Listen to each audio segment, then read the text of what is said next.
Välkommen till Lund. Det är dags för karneval och din uppgift är att bygga det finaste karnevalståget.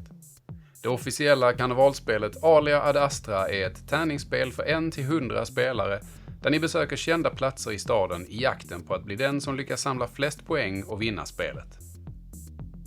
Varje runda kastar någon de 3 celestialtärningarna.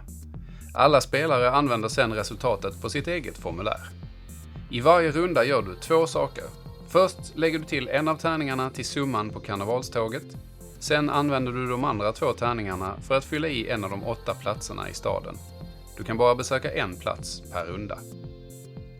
De flesta ställen du besöker är nyckelplatser. Första gången du besöker en sådan plats bestämmer du vilket värde som ska vara platsens nyckel.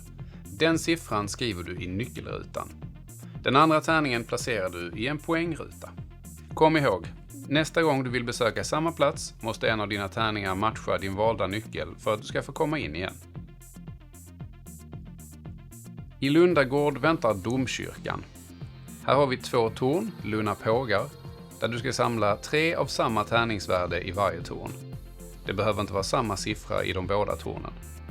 Om du låste upp Lundagård med en 3 och redan har fyllt södra tornet med 2 kan du i nästa runda använda en 3 för att låsa upp och en 4 för att börja fylla norra tornet, till exempel. I paradis gäller det att samla på par. Varje par ger 3 poäng. Du behöver inte samla på samma siffra i båda paren.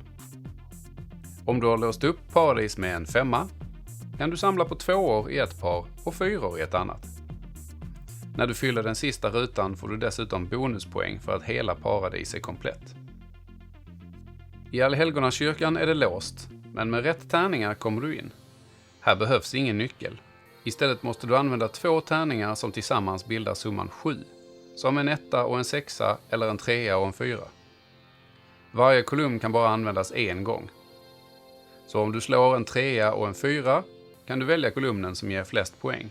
Använda 4 som nyckel och skriva in 3 på raden under. På Clemenstorget bygger du en talpyramid. Du börjar på understa raden. Alla rutor i de 2 översta raderna måste ha ett värde som är högre än den högsta av de 2 rutorna under.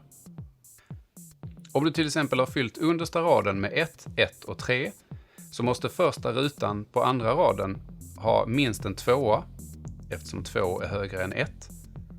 Och den andra rutan på andra raden måste ha minst en 4 eftersom 4 är högre än 3. På centralen behövs inte heller någon nyckel. Här använder du båda tärningarna i 2 av de 9 tomma rutorna.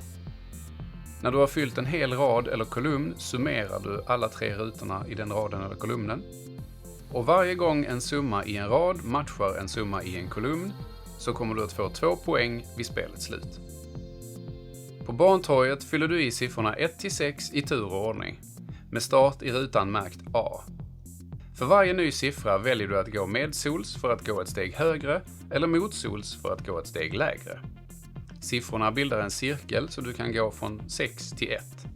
Om du till exempel har låst upp Barntorget med en 1 och har en 3 i första rutan kan du nu i nästa runda använda en 1 för att låsa upp och en 4 för att fylla i nästa ruta medsols eller en 2 för att fylla i nästa ruta motsols. På Stortorget samlar du en av varje tärning. Du väljer själv ordningen, men lägg märke till att 4, 5 och 6 är värda mer än 1, 2 och 3. Så om du har låst upp med en 2 till exempel och redan har en 1 och en 4 kan du i nästa runda markera en 6 som är värd 2 poäng. På Mårtenstorget samlar du tärningar med unika siffror. Även här börjar du vid bokstaven A. Och ju längre ut på raden du kommer desto mer poäng är varje ruta värd. Till exempel, om du har låst upp Mårtenstorget med en 5 och redan fyllt på med en 3 och en 6 kan du i nästa runda använda 5 som nyckel och en 2 för att fylla den tredje rutan med, vilket kommer att ge 2 poäng.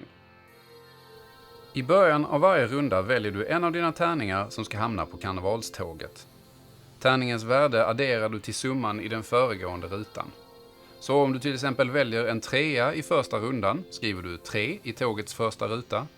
Och om du i nästa runda väljer en 4 så ska du alltså skriva siffran 7, det vill säga summan av 3 och 4 i rutan nummer 2. Och så fortsätter det. I var 5:e ruta finns det en liten orkester. Det är din tågbonus. Om din summa når bonuskravet får du direkt sätta ut ett valfritt tärningsvärde på en plats du redan har öppnat. Detta är extremt viktigt för att fylla de svårare platserna.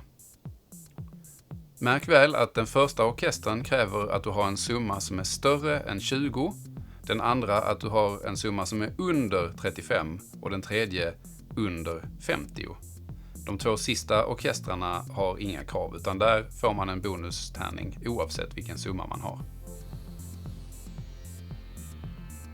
När någon spelare når summan 70 eller mer på karnevalståget, eller alla 25 rundorna har gått, så räknar vi poäng. Summera alla platser. Lyckas du fylla en plats helt så får du 3 bonuspoäng. Vid lika poäng vinner den med lägst summa på tåget. Är det fortfarande oavgjort, då vinner den som snabbast kan räkna upp Jupiters 4 galileiska månar. Lycka till och mycket nöje med Alia ad Astra.